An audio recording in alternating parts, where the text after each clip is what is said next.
रशीदी जी कह रहे हैं मांगने खाने वाले का कोई धर्म नहीं होता, आतंकवादी का कोई धर्म नहीं होता।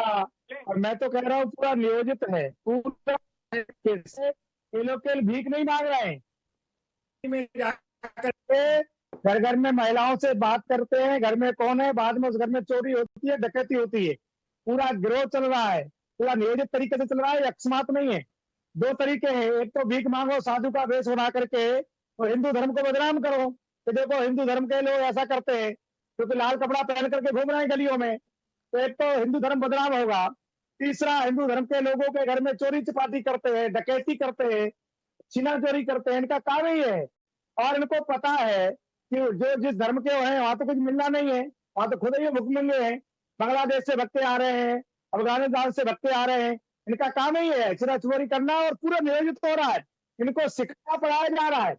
राजस्थान में लाखों लोग घूम रहे हैं, घुसपैठिया बन करके आए, कुछ पैसा दे करके नाम बदल दिए, हिंदू नाम रख लिए है।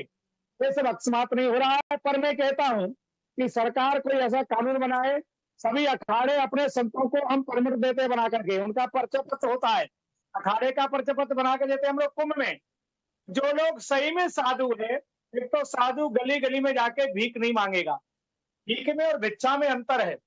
भिक्षा साधु मांगता है जिस क्षेत्र में रहता है, जहां का वो परिचित है, वहां लोगों से भिक्षा मांगेगा, कुटिया में उतना आवश्यकता अपना आटा दाल मांग लेगा, अपनी कुटिया में चला जाएगा। पर ये लोग भिक्षुक नहीं है, ये लोग तो अपराधी हैं, ये लोग षड्यंत्र कर रहे हैं, सनातन को बदनाम कर रहे हैं। और अभी हम जा रहे थे, वहीं पर एक व्यक्ति साधु के वेश में आया, बाद में उसने पूरे घर को कुछ सुंघा दिया और चोरी करके चला गया। जब पकड़ा गया तो ऊपर लाल कपड़े थे, नीचे बुर्का पहन रखा है। ऐसा तमाशा चल रहा है। पूरा योजना तरीके से लोग टीवी पे बैठ करके मीठी मीठी बात करते हैं, भाईचारे की बात करते हैं। मैं तो कहता हूँ कानून बनना चाहिए, ऐसे धर्मद्रोहियों को पकड़ करके जेल में डालना चाहिए रशीदी साहब, क्योंकि गली मोहल्ले में घूमेंगे, खतरा है समाज को, बहुत बड़ा खतरा है। ये कोई सामान्य घटना नहीं है। आप चले जाओ हरिद्वार में लाल कपड़े पहने में, तीसरा व्यक्ति मुसलमान घूम रहा है, वहाँ शराब पियेंगे, गांजा पियेंगे, चरस पियेंगे, चोरी चपाटी करेंगे, सामान चुरा लेंगे, सब यही काम कर रहे हैं लोग। रशीदी साहब, आरोप गंभीर है। जिसको भीख दे रहे हो है कौन? सुनिए नवल किशोर जी, जो कावड़ यात्रा लेकर जाते हैं, जिस तरह वो गांजा और अफीम पीते हैं और नशा करते हैं, ये सब देखते हैं, पूरा देश देख रहा है। लूटमार भी करते हैं, वो लूटमार भी करते हैं, छीना झपटी भी करते हैं, वो सब रशीदी साहब सोच समझ कर बोलिए। नेशनल टेलीविजन पर बैठे हैं आप, और आप कुछ भी नहीं कह सकते हैं, कुछ भी नहीं कह सकते हैं। ऐसे या तो वीडियोस लाइए या केसेस सामने लाइए। सुनने के साहस तो रखिए महामंडलेश्वर जी। सुनने की साहस अलग बात है रशीदी साहब, लेकिन ना बिना तथ्यों के, बिना फैक्ट के कोई बात नेशनल टेलीविजन पर मत बोलिए। पहले हमने वीडियोस दिखाई, उसके बाद बात की, और हम कह रहे हैं कि किसी भी समुदाय विशेष के अगर ऐसे लोग हैं जो दूसरे समुदाय विशेष को ठगते हैं किसी और समुदाय विशेष का चोला ओढ़कर, तो उन पर सख्त कार्रवाई होनी चाहिए, कानून बनना चाहिए। लेकिन अब आप आ गए दूसरी बात पर, आप इस पर जवाब क्या देंगे? जब दोनों लोग बोलोगे तो कैसे बात करूंगा, कैसे जवाब दूंगा? जी, नवल किशोर ने जिस घटना का जिक्र किया उस पर क्या कहेंगे आप?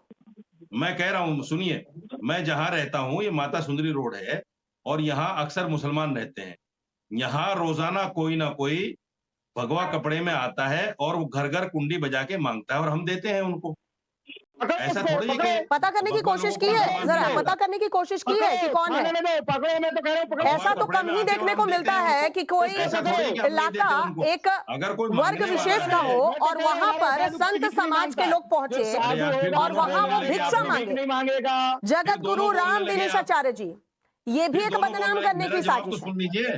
ऐसा अमूमन तो देखने को नहीं मिलता है कि एक वर्ग विशेष कहीं रहता है और भिक्षा मांगने के लिए भगवा कपड़ा धारण कर जो हमारे संत समाज के लोग हैं वो वहीं पर पहुंचते हैं। कीजिए जब आप बात नहीं सुनते, क्यों बिठाते हैं आप लोग टीवी में भाई जब बात नहीं सुनते, जब आपको चेंचे करनी है हमारी बात में। और दूसरी बात, ये सब आतंकवादी लोग हैं, अब चोला बदल बदल करके इस देश में आ रहे हैं, और इस देश की जो आंतरिक व्यवस्था है उसको ये लोग हानि पहुंचाने के लिए शक्ल देखिए अपने कार्य कर रहे हैं। रशीदी साहब क्या बोल रहे हैं आप? एक मिनट राम दिनेशाचार्य जी यहाँ पे रोकना चाहूंगी। रशीदी साहब क्या हो गया आपको? और क्या हो गया? शुरुआत मैंने आप दोनों से ही की, हाफिज नूर अहमद से और आपसे ही शुरुआत की है, लेकिन जब आप सवाल उठाएंगे तो क्या उसका जवाब मैं किसी और से नहीं लूंगी? मैं आपको बोलने दूं आधे घंटे तक, और आप ये क्या कह रहे हैं? आप ये क्या किसी की शक्ल पे क्या सवाल उठा रहे हैं? जवाब में क्या कहलाएंगी क्या किसी को? आपने जो जवाब दिया उसी पर सवाल पूछ रही हूँ ना मैं, कि मैं आपको आधे घंटे बोलने दूं? आतंकवादियों को तो आतंकवादी कहेंगे और क्या कहेंगे? हल्ला कौन कर रहा है सर? आतंकवादियों को तो आतंकवादी कहा जाएगा। क्या ये गंगागिरी अजहरी साहब छोड़ दीजिए, जाएगा क्या? छोड़ दीजिए, डिबेट छोड़ दीजिए, आतंकवादी कर रहे हैं, जिहाद कर रहे हैं। अजहरी साहब डिबेट छोड़ दीजिए, कोई मसला नहीं है। साजिद रशीदी साहब, आप अहमद अजहरी साहब को कह रहे हैं आप डिबेट छोड़ दीजिए, वो फिर थोड़ी देर में आपको कहेंगे आप डिबेट छोड़ दीजिए। ये साठगांठ जो दिख रही है ना सर, ये बता रही है कि आप में घबराहट है। आप लोगों की बात सुन ली, अब जगत गुरु राम दिनेशाचार्य अपनी बातें कहेंगे। राम दिनेशाचार्य जी, यहाँ साजिद रशीदी साहब ने कहा कि देखिए हमारे यहाँ भगवा कपड़े पहनकर हमारे इलाके में जहाँ हम ज्यादातर धर्म विशेष के लोग रहते हैं, दरवाजे खटखटाकर भिक्षा मांगी जाती है और हम देते हैं। तो क्या उसके पीछे, उस चोले के पीछे इन्होंने जांच पड़ताल की कि कौन है? क्योंकि अमूमन ऐसा देखने को नहीं मिलता है सर कि कोई साधु संत ऐसे जगह पर जाकर भिक्षा मांगे। कभी नहीं, हो ही नहीं सकता है। कभी कोई भी चोला पहन करके मुसलमानों के एरिया में जाए और जा पाता तो क्या इन मुसलमानों को ये भगवा पहन करके भीख मांगना था? अभी कह रहे थे पेट पालने के लिए, जीने खाने के लिए करते हैं, तो ये मजारों के सामने क्यों नहीं बैठते हैं? क्यों नहीं जाकर के उन इलाकों में जहां मुस्लिम बाहुल्य लोग हैं वहां जाकर के ये लोग मांगते हैं? ये आतंकवादी हैं और सोच समझकर इनको देश में भेजा जा रहा है, और एक ये नया तरीका है इस देश में आतंकवादियों को प्रवेश कराने का। ये भीख मांगने वाले लोग नहीं है, इनको भ्रमित मत होइए देख करके कि ये भिक्षा मांगने वाले लोग हैं। ये आतंकवादी हैं शुद्ध रूप से, जो भारत की आंतरिक व्यवस्था और ताने बाने को बिगाड़ने के लिए पूरी तरह से तैयार हैं। इस पर सरकार को गंभीर होना होगा।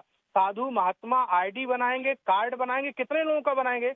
कोई भी आतंकवादी लाल कपड़े पहन ले, इस बात के लिए हम उसको आईडी कार्ड बना करके नहीं दे सकते हैं, ना इस बात से कह सकते हैं कि ये संत है। ये आतंकवादी लोग हैं जो इस देश में आकर के पुनः यहाँ पर नफरत फैलाने का कार्य करने वाले हैं। जल्द से जल्द इनको चिन्हित किया जाए और चिन्हित करके इनको जेल में डाला जाए, उनकी सख्त कार्रवाई किया जाए। और जो लोग इनके सपोर्ट में बैठकर इनको मांगने खाने वाले लोग कह रहे हैं, मुझे लगता है कि इनकी भी उसमें संदिग्ध व्यवस्था में इनकी भी कुछ रजामंदी है। यही कारण है कि आज ये लोग ये भारत में पनप रहे हैं और आगे बढ़ रहे हैं। और आप जब इस विषय पर डिबेट कर रहे हैं तो उनको दर्द हो रहा है, और वो फालतू की बात आपके मंच पर बैठ करके कि ये जब अभी कांवड़ की यात्रा निकलती है तो लोग ऐसा करते हैं, इतने कांवड़ निकलते हैं पर कोई एक भी व्यक्ति हताहत नहीं होता है, किसी को कोई कष्ट नहीं दिया जाता है। इतनी सघन यात्रा के बाद कांवड़िए लोग जाकर के महादेव को जल अर्पित करते हैं, और आप उनकी तुलना इन आतंकवादियों से कर रहे हैं जो कहाँ से आए हैं, कौन है, इनका क्या बेस है, इनका क्या रहने का तरीका है, ये क्यों यहाँ आए हैं, किसके द्वारा प्रेरित है, ये इसके बाद चर्चा कर रहे हैं। जो उनको पेट में दर्द हो रहा है और फिर कहते हैं कि कानून बनना चाहिए, हम उसके साथ में है।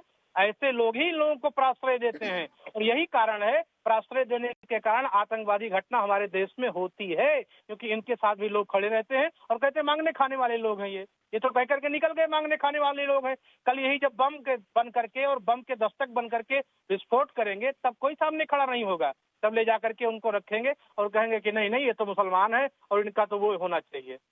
और जब जवाब देने की बारी आती है तो वो डिबेट छोड़ भी देते हैं। अभी फिलहाल हमारे साथ हाफिज नूर अहमद अजहरी और मौलाना साजिद रशीदी जो हैं वो नहीं है, वो चले गए सिर्फ इसलिए चले गए कि उनके पास जवाब नहीं था। सवाल सबसे पहले मैंने उन लोगों से पूछा, कानून बनाने की बात भी पूछी, लेकिन ये दोनों डिबेट छोड़कर चले गए आरोप लगाते हुए कि आप लोग बातें नहीं सुन रहे हैं। अब आप अगर स्क्रीन पर आकर अपनी बातें कहेंगे नहीं, दूसरे को सुनने की क्षमता नहीं रखते हैं, फिर आप कहेंगे कि डिबेट तो एक तरफा थी।